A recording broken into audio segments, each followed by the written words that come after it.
Hello everyone, welcome to being teacher. आप लोग इतने अच्छे हैं, मैं आपकी तारीफ़ कर रहा हूँ आज और मेरा मन है आपकी तारीफ़ करने का। आप लोग इतने अच्छे हैं कि आप लोग पूरा वीडियो भी नहीं देखते और कमेंट करने लगते हैं, ठीक है। इसीलिए मुझे आपको समझाने के लिए उसका दूसरा वीडियो बनाना पड़ता है और आपको फिर दूसरा वीडियो देखना पड़ता है, उसमें टाइम वेस्ट होता है। आप ये क्यों नहीं करते हैं कि आप एक वीडियो कम से कम 1 से 2 बार देख लें, अगर समझ नहीं आया तो। अदरवाइज़ एक वीडियो में आपको समझ में आ जाना चाहिए अगर आप पूरा वीडियो देखेंगे, क्योंकि मैं एक बात को उस वीडियो में कम से कम 2 से 3 बार बोलता हूँ, ठीक है। तो अगर आप समझ जाए ना तो आपको समझ में आ जाना चाहिए, ठीक है। लेकिन आप लोग वीडियो पूरा देखते ही नहीं, आप लोग इतने अच्छे हैं, इतने प्यारे हैं, ओके। तो प्लीज़ आपसे रिक्वेस्ट है, वीडियो पूरा देखा करें, क्योंकि ये मैं आपके लिए कर रहा हूँ, मैं अपने लिए नहीं कर रहा हूँ, ट्रस्ट मी। तो चलिए, आज की जो इन्फॉर्मेशन है वो ये है कि बहुत से बच्चे कमेंट कर रहे हैं कि सर अब जो न्यू अपडेट आया है, क्या मैं उसके अकॉर्डिंग अपना कोड चेंज कराऊँ, क्योंकि मेरा कोड 7 था, 2 था, 3 था, 4 था, 5 था, मतलब अपने अकॉर्डिंग वो कमेंट कर रहे हैं, ठीक है। तो उसको लेकर के मुझे ये वीडियो बनाना पड़ रहा है, ठीक है। तो एक रिक्वेस्ट है आपसे कि हमने एक न्यूज़ चैनल बनाया है, बीइंग टीचर क्लासेस करके। उसका लिंक आपको नीचे डिस्क्रिप्शन बॉक्स में मिल जाएगा और कमेंट बॉक्स में जब आप जाएंगे तो वहाँ पे उसका लिंक होगा। आप लोग प्लीज़ उसके सब्सक्राइब कर लें, क्योंकि 1000 सब्सक्रिप्शन जब हो जाएंगे, जब 1000 लोग उससे जुड़ जाएंगे, क्लासेस तभी रन कराई जाएंगी।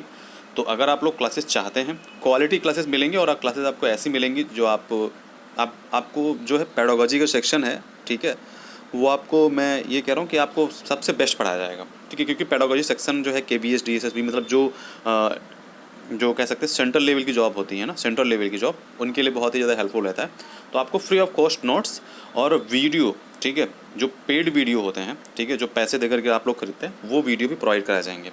लेकिन बस एक ही शर्त है, आप लोग उसका 1000 सब्सक्रिप्शन आप उसका पूरा कीजिए, अपने दोस्तों को शेयर कीजिए।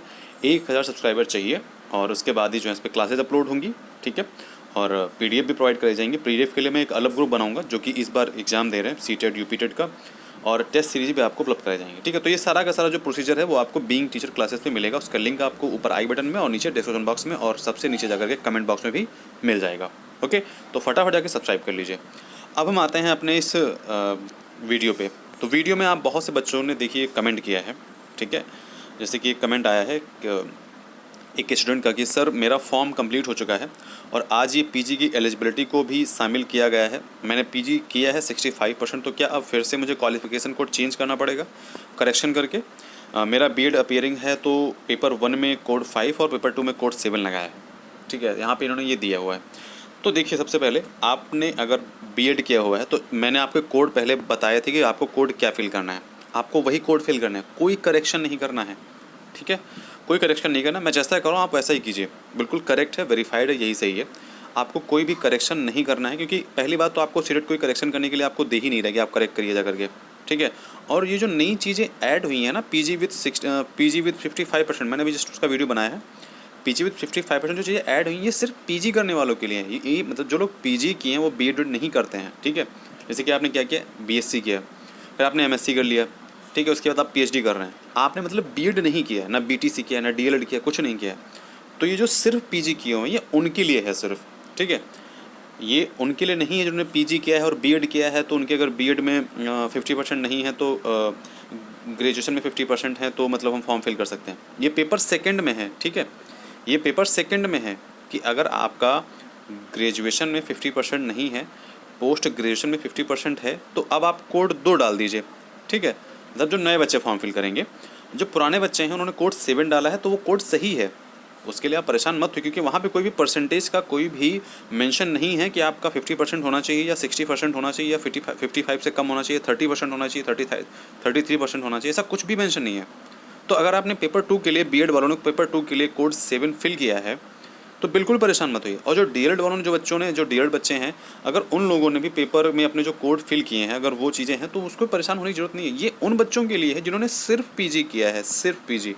आपको मैं बता भी रहा हूँ, नीचे भी जस्ट नीचे स्क्रॉल करूँगा तो आपको बताऊँगा कि वहाँ पर लिखा भी हुआ है, ठीक है।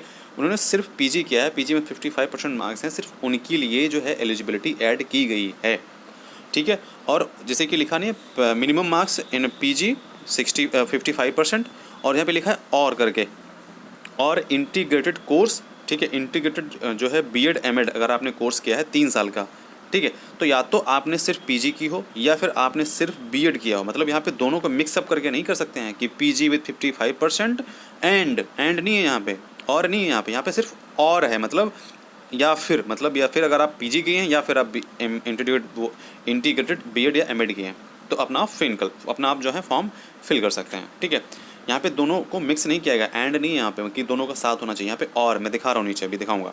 ठीक है, यहाँ पे देखिए दूसरा भी कमेंट आया हुआ है।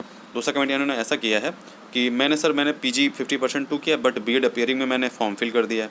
तो यहाँ पे पीजी का मतलब ही नहीं है बच्चों, यहाँ पे पीजी का मतलब ही नहीं। पीजी का मतलब अगर अब है तो पेपर सेकंड से है, पेपर सेकंड से पहले भी था।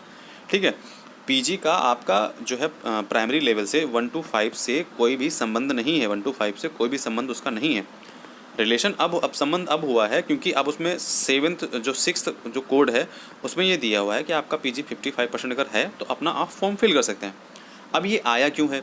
आया इसलिए है क्योंकि इसमें जैसे कि आप टीजीटी पीजीटी के बारे में तो जानते ही हैं, तो ये इसलिए आया क्योंकि पीजीटी में हो सकता है, पीजीटी में आपका आगे जो है एलिजिबिलिटी ये ऐड कर दे कि जिन्होंने सीटेड पास किया है प्राइमरी का, ठीक है, तो वो टीजीटी भर सकते हैं। ठीक है, और जिन लोगों ने सीटेड पास किया है क्या नाम है जूनियर का, ठीक है, पेपर फर्स्ट जो होता है वो प्राइमरी होता है, पेपर सेकंड जो होता है वो जूनियर होता है, तो अगर जिन्होंने पेपर सेकंड पास किया है वो पीजीटी भर सकते हैं। ठीक है, तो हो सकता है ये क्राइटेरिया रख दिया जाए, तो इसीलिए ये चीज़ें निकाली गई हैं। और एक गजेटेड नोटिफिकेशन देखिए बस बताता हूँ, यहाँ पे देखिए, यहाँ पे लिखा हुआ है, स्पष्ट रूप से क्लियर लिखा है, क्योंकि एक बच्चे ने कमेंट किया है कि सर वहाँ पे लिखा हुआ है और करके, तो और मैं बता रहा हूँ क्या लिखा हुआ है। देखिए यहाँ पे लिखा है post graduation with at least minimum 55% marks, तो ये एक हो गई, ये एक एलिजिबिलिटी हो गई।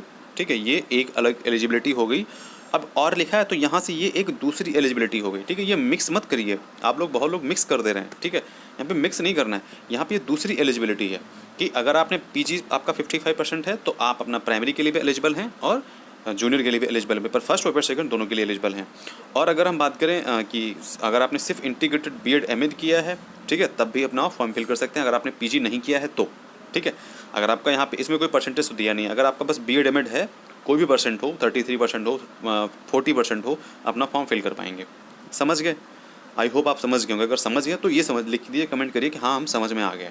ओके, तो प्लीज़ मैं दूसरा वीडियो ना बनाऊँ क्योंकि आप लोगों को मैं समझाने के लिए मुझे बहुत ही मतलब मेहनत करनी पड़ती है, क्योंकि आप लोग इतने अच्छे हैं कि आप लोग वीडियो देखते ही नहीं है पूरा। हाँ, ऐसा मत कीजिए, वीडियो पूरा देखा कीजिए। ठीक है, आप लोगों के लिए वीडियो बनाता हूँ, अपने लिए नहीं बना रहा हूँ, सच बता रहा हूँ। ओके, और एक और चीज़ बता दे रहा हूँ, उसमें करेक्शन की डेट है वो बढ़ गई है। बहुत से बच्चे अभी भी समझ रहे हैं कि करेक्शन 22 से स्टार्ट होगा। करेक्शन 22 से स्टार्ट नहीं है, 28 अक्टूबर से 3 नवंबर तक है। ठीक है, अब डेट जो है एक्सटेंड हो गई है, 25 तक जो है आप अपना ऑनलाइन फॉर्म फिल कर सकते हैं। ठीक है, बहुत से बच्चों को भी ये भी नहीं पता है कि ऑनलाइन फॉर्म डेट की एक्सटेंड हो गई है। यहाँ पे 25 देखिए एक्सटेंडेड लिखा है, यहाँ पे देख लीजिए, पढ़ लीजिए। ठीक है, 25 अक्टूबर मंडे तक जो है आपका डेट एक्सटेंड हो गया और 26 अक्टूबर तक अपना जो है फ़ी सबमिट कर पाएंगे। ओके, तो आई थिंक मैंने आपको समझा दिया है और आई थिंक मैं आपको समझाने में कामयाब हो गया हूँ। ओके, तो थैंक यू सो मच आप सभी लोगों का, थैंक यू वेरी मच।